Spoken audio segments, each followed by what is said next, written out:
Gemara. Yesterday we were learning all about the different things in the Torah that apply to all animals, even though it says Shor and Chamor. And many of the halachas we learned directly from Shabbos. Except the one halacha is that by Shabbos a person is not allowed to do halacha together with a behemoth, but when it comes to klayim, a person is allowed to pull a wagon or a plow together with an ox. Okay, so we're right at the bottom of Daf Nun Daled Amud Beis. Shol Rab Chanina ben Ogel es Rab Chia bar Abba. Rab Chanina bar Ogel asked Rab Chia bar Abba, Mipnei Ma, why is it that B'dibros HaRishonos, by the first Aseres HaDibros, Lo Nemer Behem Toiv, when it's speaking about the mitzvah of Kibbut Avim, Kavras Avicha Vesimecha, it just says you should be mechaber your parents. But with Dibra Acharnis, but in Veschanon, in the second set of Aseres HaDibros, Nemer Behem Toiv, it says L'man Yitav. So the question is, why does it say L'man Yitav by the mitzvah of Kibbut Avim that's mentioned in the second Luchais, but not in the first Luchais? So he answered him very interestingly. So Reb Chia answered, Amar Loi, Ad Sha'ata Shoyaleni, Lama Nemar Behem Toiv. Before you ask me why they say Toiv, why don't you ask me Shoyaleni Im Nemar Behem Toiv Im Lav? Because I don't know. Sheni Yedei Nemar Behem Toiv Im Lav. So that's a little bit of a funny situation over here. If you open up the Chumash, you'll see it doesn't say Toiv. So the Pnei Yeshua's masber is maybe in fact when the Aseres HaDibros were given, maybe they were given.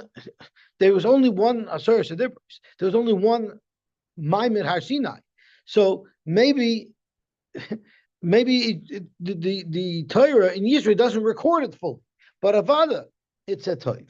That was the commentary of Chia said back. That there are two sets of luchas. Exactly. So, what the shaila is, were the luchas hashniyos written differently than the luchas rishonos, or were they written the same? The Torah doesn't mention that. So, how do you know? Is what Rav Chia asked. How do you know that there was a difference in the way the dibros are written? Maybe they were really the same. That's how the Pnei Yeshua explains it. Let's see the Pnei Yeshua inside. Because otherwise, it mamish does not make sense what's happening over here. So let's look on Nun Daled Amud Beis.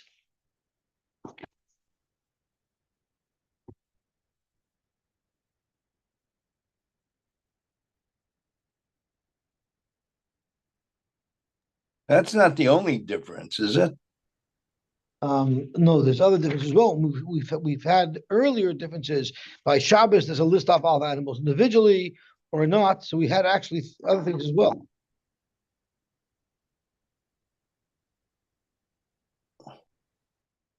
Let's see what the Pnei Yeshua says. Ad shata shoyaleni lama shoyaleni im nemer ben toiv im lav. Hinekol hakar yishtoim al kacha. How could you have such a comment?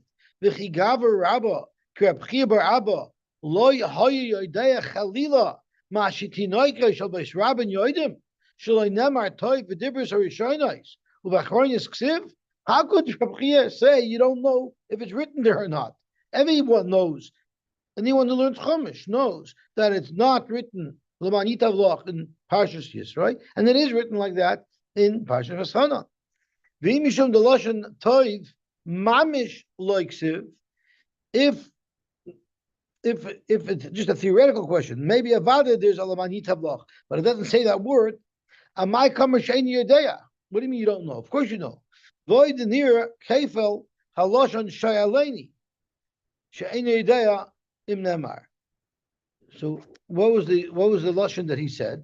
The lashon that he said was Ad Sha'ata Shoyaleni Lama Nemer B'Toiv Shoyaleni Im Nemer B'Toiv. It's a command lashon. She should have said, ask me. But nearly finished that liyashav is in the ksas. Maybe we could massage this a little bit. Al derech hadrush through drush. B'shem de betzinu The Mashanishtanu Hadibrais or Achronos Minarishonos Bahar Beidvarim. So the Pnei Yeshua directly is talking to David Zolti, and it's telling us that there's many differences between the Luchas Ashniyos and the Luchas Rishonos. There's many reasons for it. Ha'echad, the Oitin Shenemar B'Pashish Yisroi, Heinain Shenemar B'Sinai. The Aseret Shadiros that Hashem spoke at Har Sinai were actually the exact text of the Luchos Rishonos. Mipi Agvura, Oitin Shenemar B'Pashish V'Schanon, Heim Shenishnu B'Arvei Smoyav. Those were said over in Arvei Smoyav, Mipi Moshe. K'moi Kol Mishnah Torah, like the rest of the Mishnah Torah. You find many differences in how things were given over in Mishnah Torah. B'sipur emaisim utfilos of Shal Moshe, b'divrei Hakadosh Baruch Hu Moshe, u'binyan hamitzvos ruban kekulam nichtavu b'Mishnah Torah b'shinui lashon. V'imkein, since many things are written differently in Devarim than they're written earlier in the Torah, v'imkein k'moikein ein litmaya ala dibrosh. There were a lot of things that were given over by Moshe in Seder Dvarim and Sefer Dvarim that aren't verbatim what was said earlier. There was only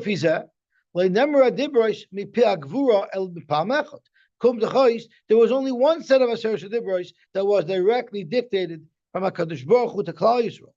The Hema Rishonim. Those are the first Luchos. But in Midrashim we found the Ferish, says Zachar v'Shamar, v'Shav v'Sheker by the Shvua, v'Loisis Ava, v'Dibur Echad Namr. Many of the differences that you find between the Luchos Rishonos and the Luchos Ashniyos, actually both the expressions were said simultaneously.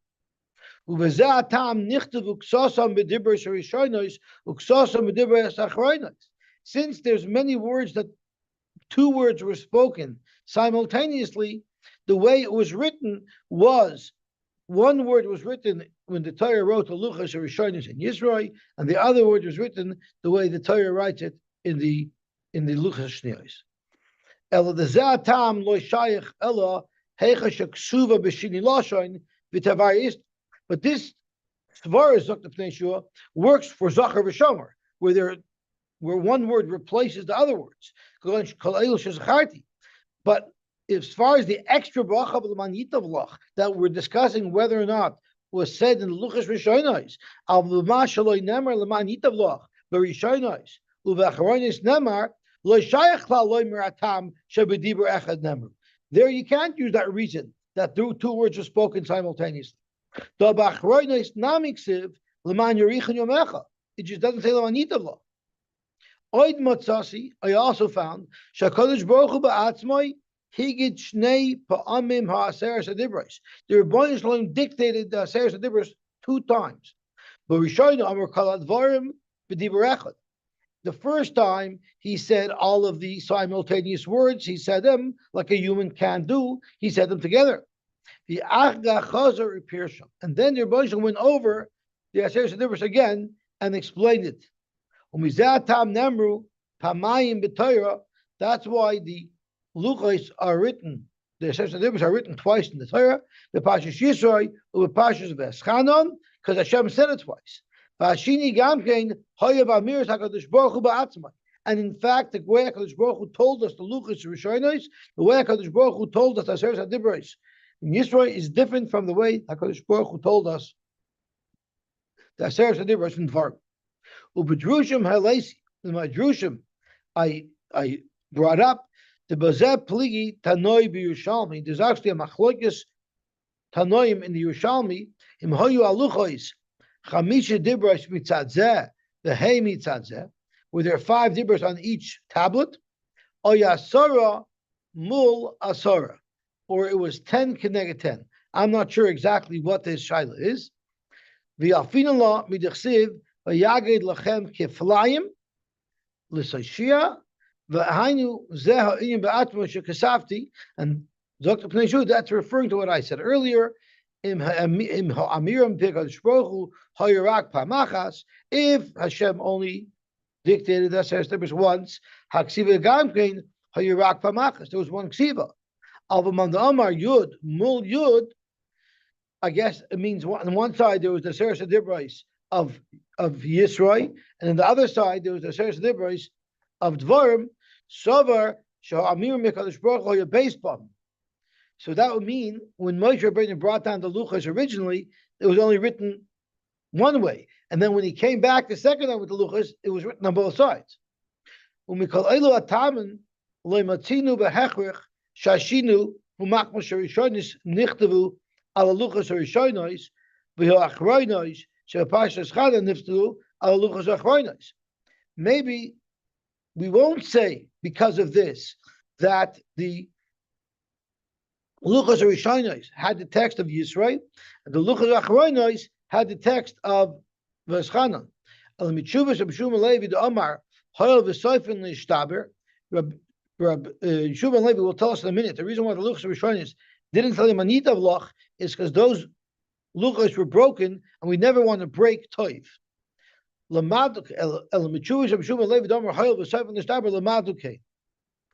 Which means the second Luchas were written differently than the first Luchas.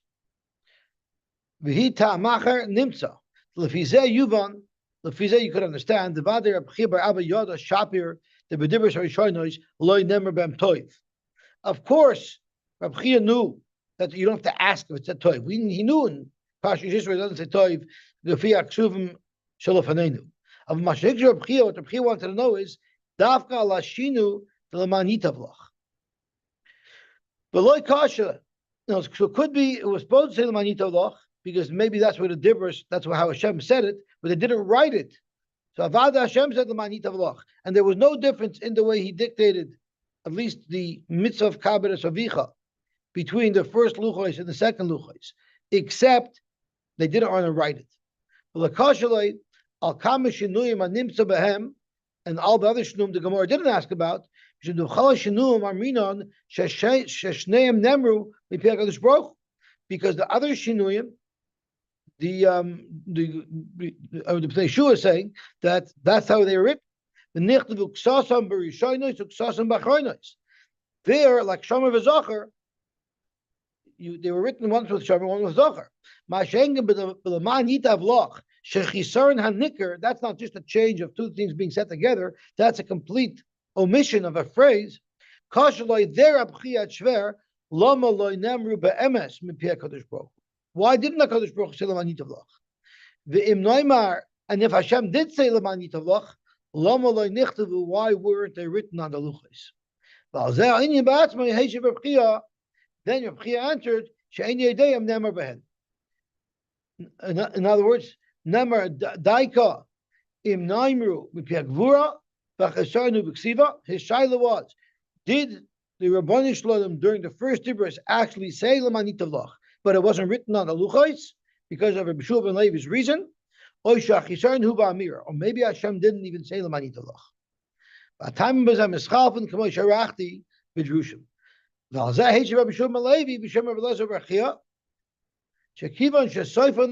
Since we knew, Hashem knew that the first Luchos are going to break, therefore it wasn't recorded on the Luchos. But Avada, HaKadosh Baruch Hu did say L'manitavlach by the first Luchos. So the Pnei goes on, but we have to go weiter. It's a pretty fascinating shtickle from the Pnei Yeshua, all about the Seres Dibros, that there were differences between the two, but L'manitavlach was not one of those differences. Zok to Gemara, you know who you should ask? Rabchia sent Rab Chanina. You know you should ask. Kalach etzel Rav Tanchem bar Chaniloi. Why him? Shayarogel etzel Rabbi Shua ben Levi, because he used to often be by Rabbi Shua ben Levi, and Rabbi Shua ben Levi Shayabaki ba'agoda. He was a buck in Agoda. He'll have these answers. Also lekabe. So he went to Rab Tanchem, and Rab Tanchem said, "Amalei mimenu lo shemati." I didn't hear from Rabbi Shua ben Levi. Ella. Kach Amrli Shmuel bar Nochem. This is what Shmuel bar Nochem told me. Who was Shmuel bar Nochem? He was Achi Imoy. He was the uncle Shel Rav Acha Rav Chanina. V'Amrli Avi Imoy Shel Rab Achi Rab China, or maybe he was the grandfather of Rab Achi Rab China, and this is what he said. Hoyel v'soifan lehishtaber. Since we knew that the luchas or rishonos were going to break, and that's why he didn't write it. Break the Gemara v'chisoifan lehishtaber may happen. Just because it was going to break, we shouldn't write the manit of lach. Amar Bashi chas v'sholem paska tovim Yisrael. Chas v'sholem, even in a symbolic way, they didn't want that toiv should be broken from Klal Yisrael. Amar Rabbi Shua, haraya tes b'chaloymai. If someone sees a test, the letter test, in his dream, simin yafaloi, it's a good sign. My timer, what's the reason? Ilema mishum dechsiv toiv, if it's because it represents the word toiv, ema, you know what else test could refer to? Some bad things. V'tatasei v'metate hashmei. It's referring to Hashem's clearing out Bava from Eretz Yisrael, who'll sweep them out, which is total destruction. Zok the Gemara, a single test wouldn't be a remiss to this pasuk, because then there would be multiple tests there. Chat test coming. We're talking about if he only saw one test. Break the Gemara. What about the pasuk in Eicha? Ema tum also b'shula. Zok the Gemara. That's test base. Kaminon. Ema tavu ba'aretz shara, talking about the walls sinking into the ground. Not such a good thing. Ella hoyel upasach boya kosov l'toiva tchila.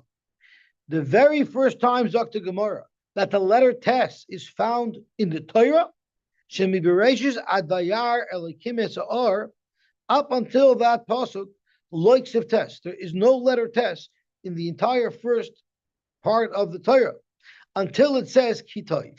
So the very first time that the letter tes is mentioned in the Torah, it's tes of the word toiv.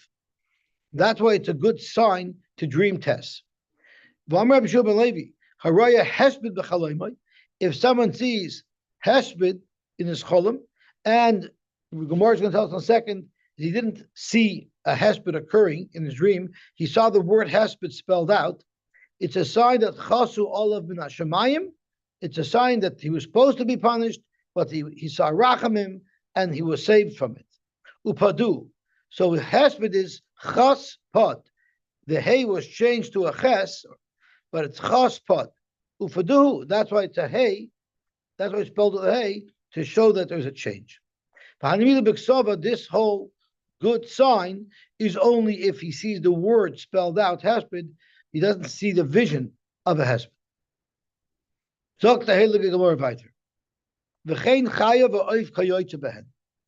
Those also have the halachas of Klayim and all the other halachas that the Mishnah mentions. Amar Shlokish, Khan Shana Rebbe, since Rebbe said that Chaya and Oif have all the same halachas, you can build from here, that Tanago, Tavas Upashoini, these three types of birds, Kelayim Zebozeh. They would be Klayim, they wouldn't be able to breed together or pull a wagon together. What are these three things? Tanago, we know, is a chicken. Tavas, I believe, is a peacock. And Pisyoini is some type of slov. I don't know exactly what it is. There's an article, what? Partridge. A partridge. Or pheasant.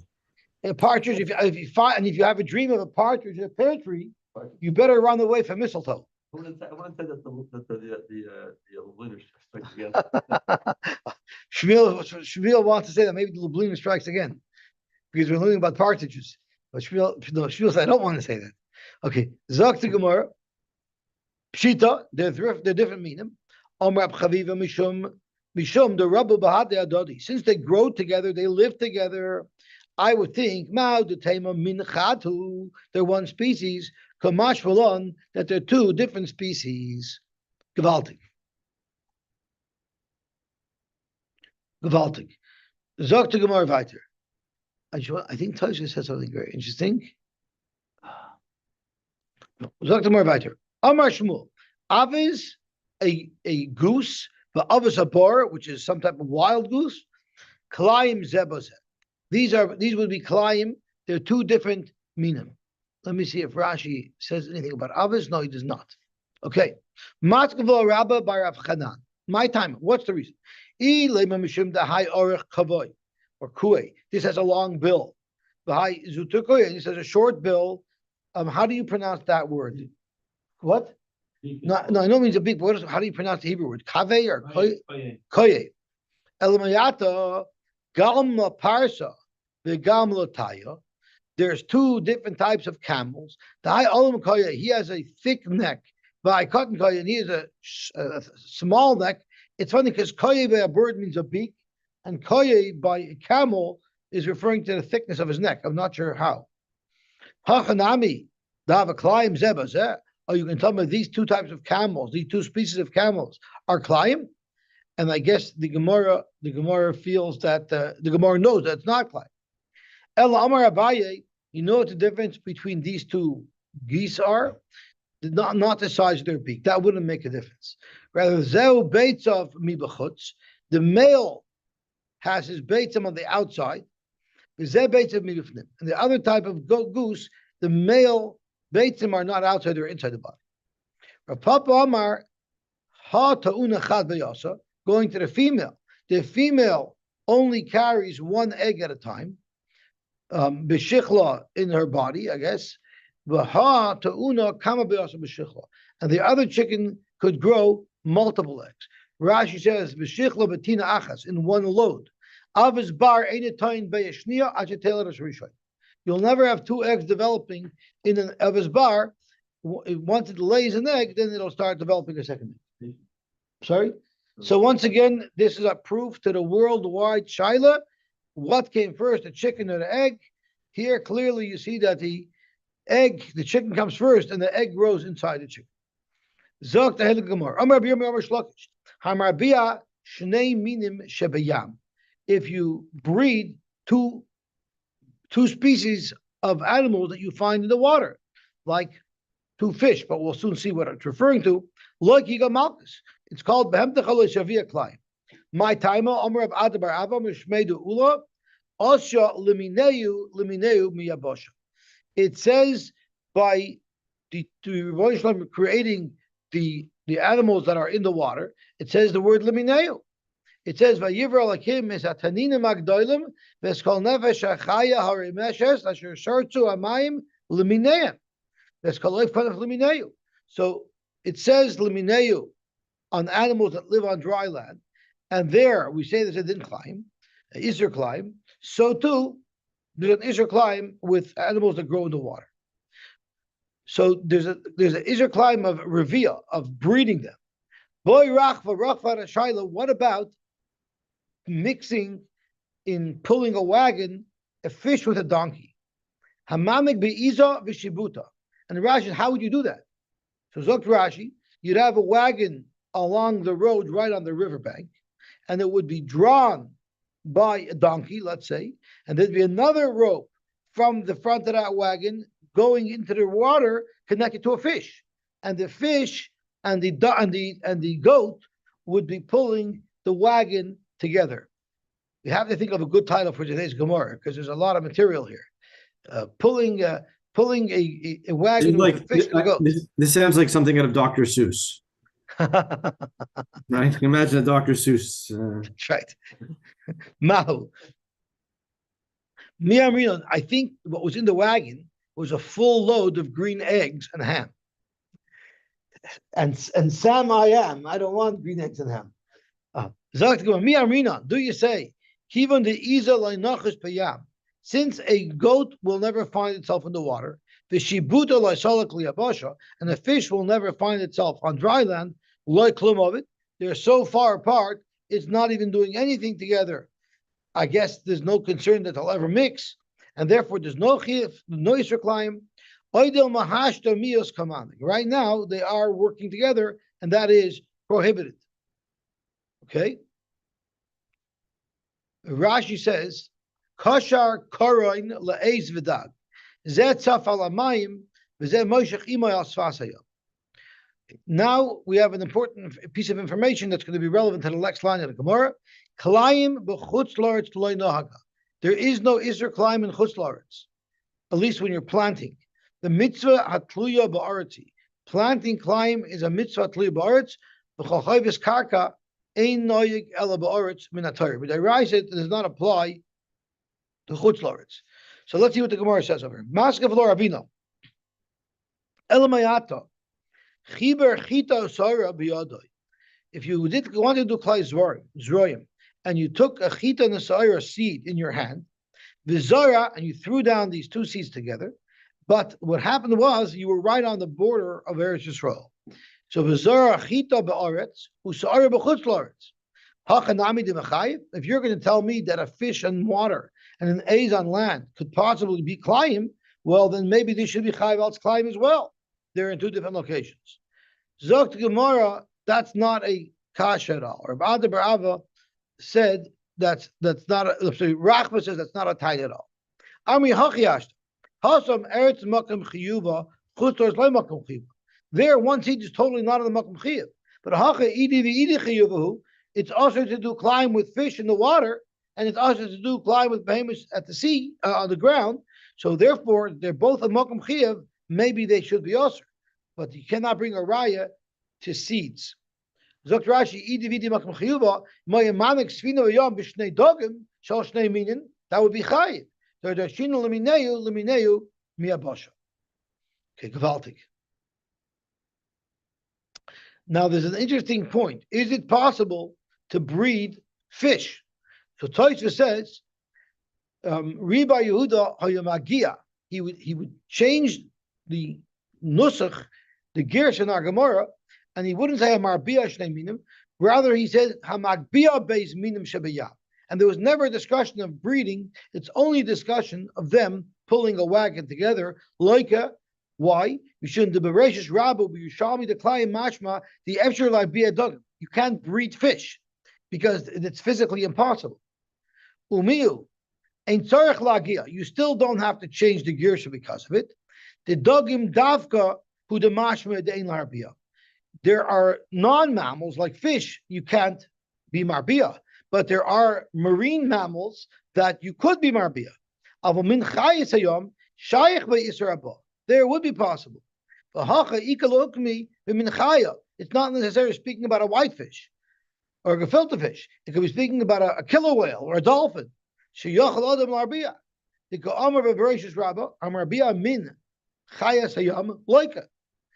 you see that it could be speaking to a marine mammal. Okay, gewaltig. When they breed, there is a type of, in these artificial ponds that they squeeze the eggs out. The male fish releases some type of, and the female that inseminates. But I guess that would be very hard to do. And even if they do it artificially, breeding means literally having them come together. I'm assuming. I'm assuming Revia doesn't just mean fertilizing an egg with a needle, with a syringe. I assume Revia means having them have bia together. I thought I was trying to create a new species. In other words, if you in a chadami, it's like is this Revia even to do with a syringe? It doesn't have to be done with a syringe. They just have to touch each other in the water. The egg and the sperm have to touch each other and they fertilize. So if you put those two together, theoretically, you can create another species. Just like you create a mule with a donkey on a horse, right? Right. So I guess then maybe To's saying it's harder to do, or it's not something that's, now we probably put them in a tank or something. I'm not sure how it's done when they breed fish. I'm not sure. Okay, so Baruch Hashem, we finished the fifth parak.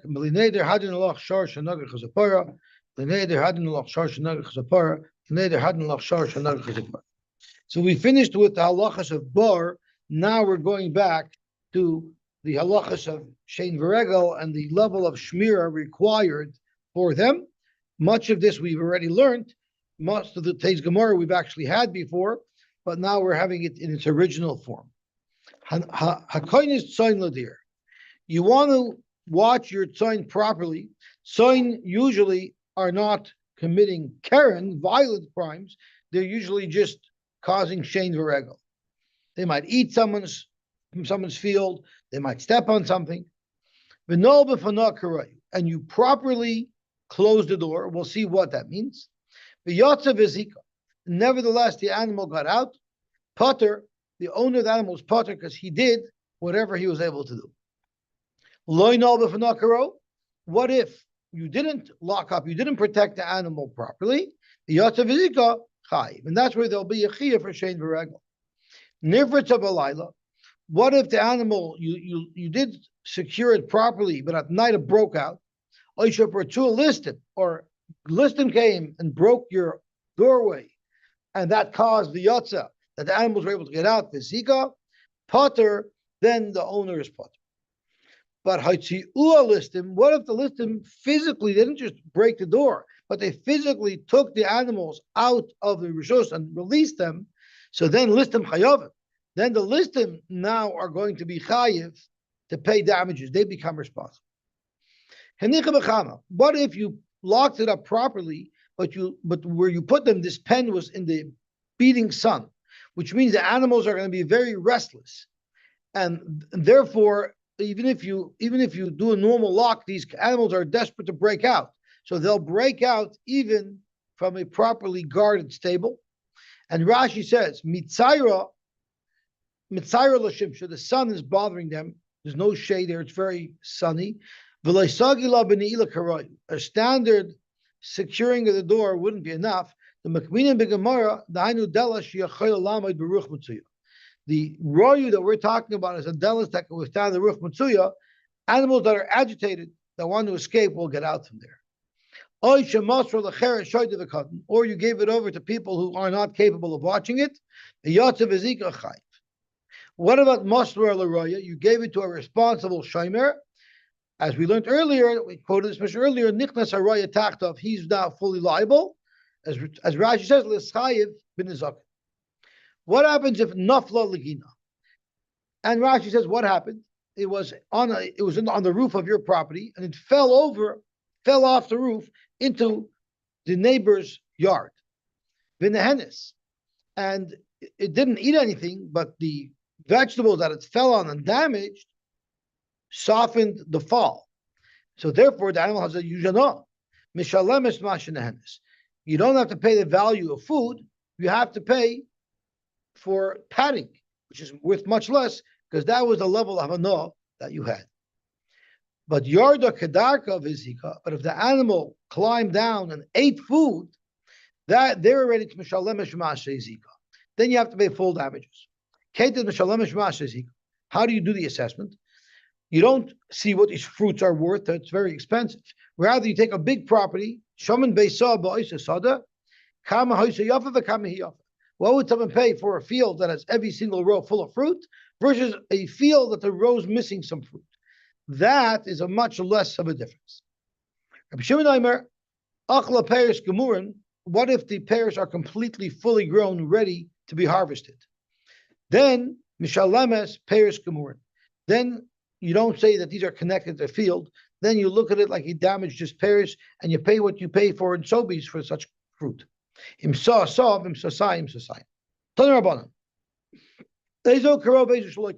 What's called properly protecting an animal and not. A door that can withstand the ruach matzuya zeu karayu. Sheni yachal lamed ruach matzuya zeu shaloi karayu. Amar mani by Patish. Montana muad sagle b'shmir prusa. Our mission is speaking about a muad because it's speaking about chain v'regel, which is every animal's a muad for, and it also says in our Mishnah that a shmir prusa, just a delis that's royu to withstand the ruach matzuya, is adequate. Who holds like that? Rabbi Yehuda. It's Rabbi Yehuda that nan. If you properly tied up an animal, and they went and did Karen, Saif it's a tam, Saif if it's a mud, it's going to be chayiv, divrei meir. Why? Because you need a shmira mu'ula. A basic shmir is not enough. You need a shmira mu'ula, Saif for a tam, Saif for a mud. That wouldn't fit with our Mishnah. But Rabbi Yehuda tam is chayiv because the tam needs a shmir mu'ula. But mu'ud potter in our Mishnah is speaking about a mu'ud, and therefore a delash that could withstand only a ruach mitzuya, which is a shmir prusa, is enough to discharge the responsibility to watch a shar mu'ud. Shenemar by a shar muad, it says, when you're chayiv, if your shar muad damages, if it's v'lo yishmernu bailo, if the bailo did nothing, no level of shmir at all, but v'shamar who's that? A delis that can withstand the ruch mitzuyah is some level of shmir. Rabbi Lezer Omer, ein lo shmir elasakin. Rabbi Lezer holds the only shmir you have for a wild animal is to kill it. So Zok to Gemara, it seems like our Mishnah is not consistent with Rabbi Meir, because according to Rabbi Meir, the Noel B'fanei Karoy would not have been adequate. Zok to Gemara, no, Afilu Tamer Rabbi Meir. Maybe our Mishnah could also be consistent with Rabbi Meir, but shiny Shein V'regel, it's not a din in Tam and Mu'at. Shein and Regel is less stringent than Karen. Karen, according to Rabbi Meir, requires a Shmir Mu'ula, Sai Tam, Sai Mu'at. But Shein V'regel, there's a special kula for, the Torah told us that you don't need such a big shmira for shein v'regel. You don't need such a big shmira for shein v'regel. How do you know this? There's 4 things that Torah miyata b'shmirosan. The Torah said that you don't need to watch it so carefully. Ve'elohein, por, ve'esh, shein v'regel. And we go through the psukim that show this. Bar d'chsiv, ki yiftach ishbar, or ki yichra ishbar, v'lo yichased. Total negligence is what's mechayv. Hakisayu potter. If you did something, you made some movement to try to protect it, that's enough to pater you. So you see by a bar, a shmira mu'etis is enough. Eish, fire. D'chsiv shalem yishalem, hamaver sabeira. Someone who actively burnt someone's thing down. Ad the ovid kein mavir. You have to be so guilty and so negligent that it's like you virtually lit it on fire. That's how negligent you had to have been. Shein, d'chsivu beer b'stei acher, ad the ovid keinu beer. You have to do a new beer. You have to literally like you're actually eating it.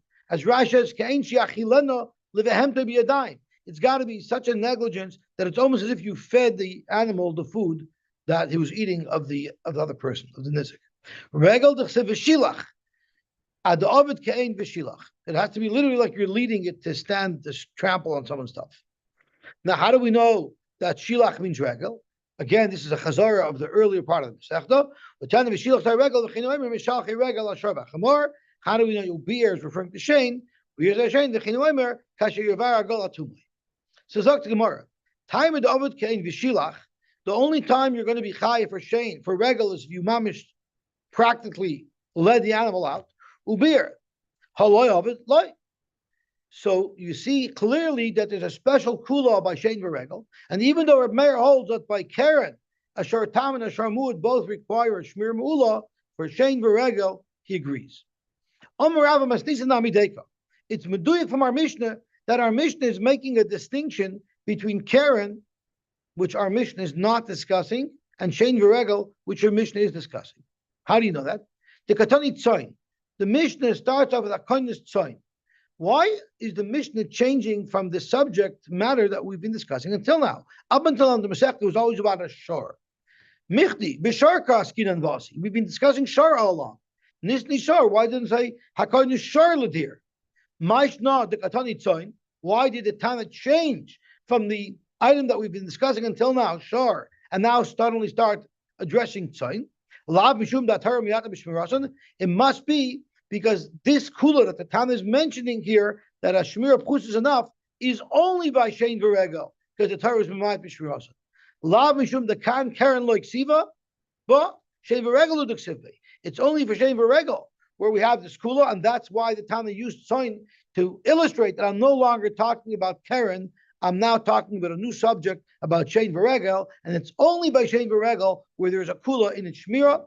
The kamash milon the Shein v'regel the mu'adanu shma mina. Zok the Gemara weiter. Tanya will tabrayis. Omer b'shua. Arbod dvarim. 4 things. Ha'isa oison pater medina adam v'chay v'dina shemayim. If you do them, you're pater medina adam, but you're chay v'dina shemayim. Ve'eloin ha'paritz geder b'fnei beimus chaverei. If you break the fence in front of your friend's animal and it goes to damage, you're not mechuyev to pay the damages that the animal does, but b'dei shemayim you have to. There's a fire coming, and you bend over the wheat stalks of your friend that it should be in the path of the fire. Again, you didn't directly burn it, but you're chayiv b'dei shemayim. And the Gemara is going to drill down on these cases to understand them better. If one hires false edim to say testimony, then it ends up damaging somebody, so he has to pay b'dei shemayim. And the fourth thing is if you know you can say edus to help Shimon retrieve money that's owed to him, and you don't say the edus, you're not chayiv to pay him, but you're going to be chayiv b'din shemayim. Okay, let's stop here, and we will be mamshech Be'ez Hashem tomorrow. Tomorrow I will not be here in person. So Shamil, if I can trouble you to turn on the video. Yeah.